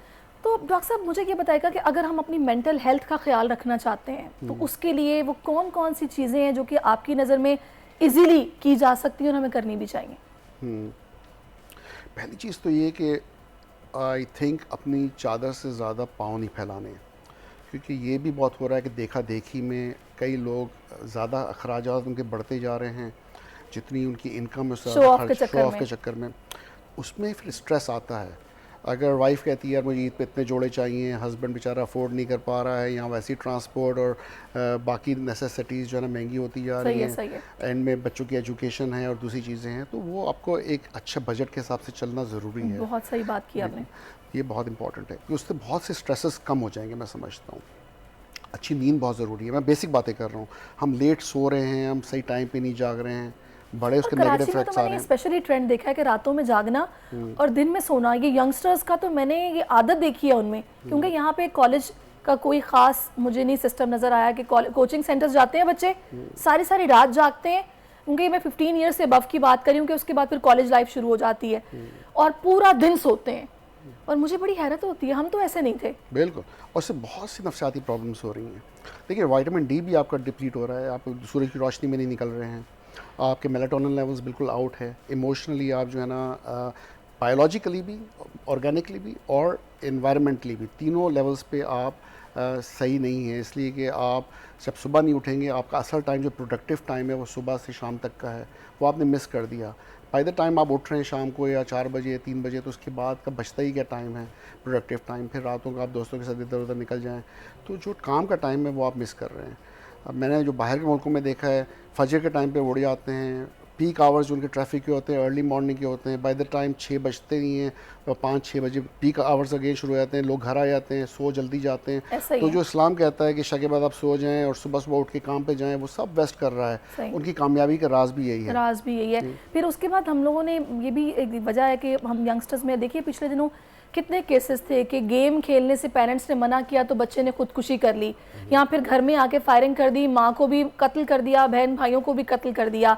ये गैजेट्स ने भी बड़ा काम ख़राब किया है कि ऑनलाइन बैठे घंटों घंटों गेम्स खेलते रहते हैं, फिर वो जो एग्रेशन आता है ना गेम्स की वजह से, वो भी बहुत चीज़ ख़राब कर रहा है। बिल्कुल, देखिए सोशली वैसी ही फ्रस्ट्रेटेड सोसाइटी है, यंगस्टर्स में बहुत फ्रस्ट्रेशन है। बिल्कुल आप सही कह रही हैं, जो गेम्स हैं उससे फ्रस्ट्रेशन बढ़ रहा है, बड़े एग्रेसिव गेम्स आ गए हैं जो लड़के यूज़ कर रहे हैं आजकल। फिर उसके बाद जो नेक्स्ट लेवल है वो सब्सटेंस यूज़ का है, हैश, कैनबिस, अफीम, हेरोइन, क्रिस्टल, आइस, एम्फेटामीन, ये वो ड्रग्स हैं जो पूरी नेशन को तबाह कर रही हैं। बिल्कुल सही ऐसे बात है। पेशेंट्स, अभी 3 पेशेंट्स रिसेंटली ऐसे आए हैं जिन्होंने अपने गले काटने की कोशिश की या किसी फैमिली के गले काटने की कोशिश की है, क्योंकि वो under the influence of crystal rice थे। Oh my God. तो एक पेशेंट तो मेरे पास आया था जो अपनी बीवी पे शक कर रहा था कि ऊपर छत से आवाज़ आती है रात को कि तुम्हें कोई मिलने आता है। तो कहता है मैं जो है ना तुम्हें मार दूंगा, ये कौन रात को तुम्हें मिलने आता है। फिर कहता जब मेरे को दिखाने के लिए लाया उसको, कहता आई हैव एविडेंस कि मेरे पास सबूत है कि उसके रात को कोई मिलने आता है, लेकिन उसको वो डिलीट कर दी थी सुबह उठ के मेरी वाइफ। तो वो फिर दाखिल हुआ, ऑब्वियसली वो ड्रग्स का असर ड्रग्स का असर था। जब वो लेकर उसको आए थे, उसके गले पे इतना बड़ा निशान था छुरी का गर्दन पे, वो अपनी गर्दन को काटने की कोशिश कर रहा था कि मैं अपनी बीवी को, बच्चों को तो नहीं मार सकता, अपने आप को ख़त्म कर देता हूँ। By the time he got better, वो दाखिल हुआ, अभी माशाल्लाह से काफ़ी बेहतर है। कल ही उसको मैंने रिव्यू किया था, वाइफ बहुत खुश थी और अभी वो ड्रग्स नहीं ले रहा। सारी वो सोचे चले गई, वो कह रहा, वो खुद मान रहा था कि इस सोचे जो है ना एम्फेटामीन की वजह से थी, ड्रग्स बिल्कुल ऐसा ही है। अच्छा मुझे बताइएगा डॉक्टर साहब, एक चीज़ और भी जो कि मैंने बहुत ऑब्जर्व की है, बहुत सारे लोग रिहैब्स में जाते हैं, रिकवर हो जाते हैं, लेकिन जैसे ही वो बाहर निकलते हैं वो फिर इस चीज़ को शुरू कर देते हैं और उनके घर वाले इस वजह से फिर उन पे इन्वेस्ट नहीं करते कि इसने तो फिर वही काम करना है, तो बेहतर है कि इसका इलाज ना कराया जाए। बिल्कुल, उसके लिए ज़रूरी कि उनकी मोटिवेशनल इंटरव्यूइंग की जाए बाय द टाइम वो। लेकिन रिहैब के 2 एस्पेक्ट्स हैं, किसी को नशा छुड़ाना है, फिज़िकल विड्रॉल्स और साइकोलॉजिकल विड्रॉल्स में बहुत फ़र्क है। फिज़िकल वो होता है कि जो 14 से 21 दिन के अंदर आपकी ड्रग्स आपके सिस्टम से निकल गई, डिटॉक्स ट्रीटमेंट किया, आपकी फ़िज़िकल तलब ख़त्म हो गई, जो दर्द होता है मछली की तरह इंसान तड़पता है, एंजाइटी बहुत बढ़ जाती है, ये सब चीज़ें ट्रीट हो जाती हैं दवाइयों से।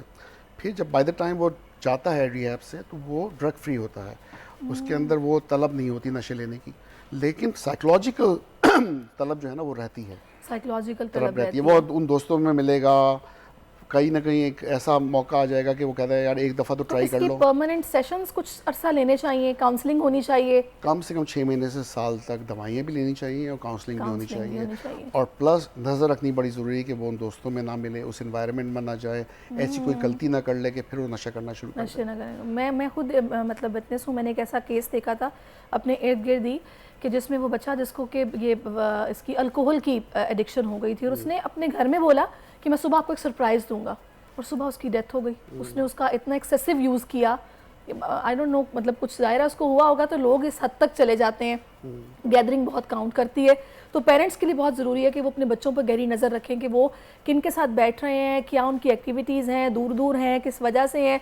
कम्युनिकेशन गैप नहीं आना चाहिए पेरेंट्स और बच्चों के दरमियान। अच्छा आखिर में मैं चाहूँगी डॉक्टर साहब एक छोटी सी बात और, ये जो ओवर थिंकिंग की आदत है जो कि मोस्टली पाकिस्तानियों की, ये ना हो जाए, कहीं ये हो गया तो ये ना हो जाए, अब पढ़ लिया तो नौकरी कैसे मिलेगी, क्या होगा, इस पर मुझे फाइनली आप बताएगा कि क्या इसका हल क्या है। देखिए बात ये है कि या तो हम फ्यूचर में ज़िंदा रहते हैं या पास्ट में, हम प्रेजेंट में क्यों नहीं रहते हैं। देखिए जितनी ज़्यादा परेशानियाँ आप फ्यूचर के बारे में सोचते हैं, एप्रीहेंशंस हैं, वो बड़ी नेगेटिव हैं। तो उसका सही तरीका ये है कि आप बेसिकली अपने प्रेजेंट को एंजॉय करना सीखें। काश ये तरीका पाकिस्तानियों को आ जाए। Thank you doctor Shafiq Yasin, आप मेरे साथ मौजूद रहे हैं, बड़ा अच्छा लगा है, आपने बड़ा प्रिसाइजली मुझे सभी चीज़ों के बारे में बड़ा अच्छा गाइड किया और होप सो आपको भी बहुत कुछ समझने सीखने का मौका मिला होगा। Thank you so much for your time. और मेरे ख्याल में प्रोग्राम का वक्त अब खत्म हो गया क्योंकि मुझे पीछे से काफ़ी शोर सुनाई दे रहा है, तो इंशाल्लाह कल फिर से आपकी मुलाकात मुझसे होगी। कल तक के लिए इंतज़ार कीजिए, दुआ में मुझे याद रखिए। अल्लाह हाफिज़। आजकल ज़िंदगी ही सुबह आउट ऑफ कंट्रोल है, दुनिया बोल है, दुनिया बोल है। सब्सक्राइब करें और बेल दबाएं ताकि कोई खबर रह न जाए।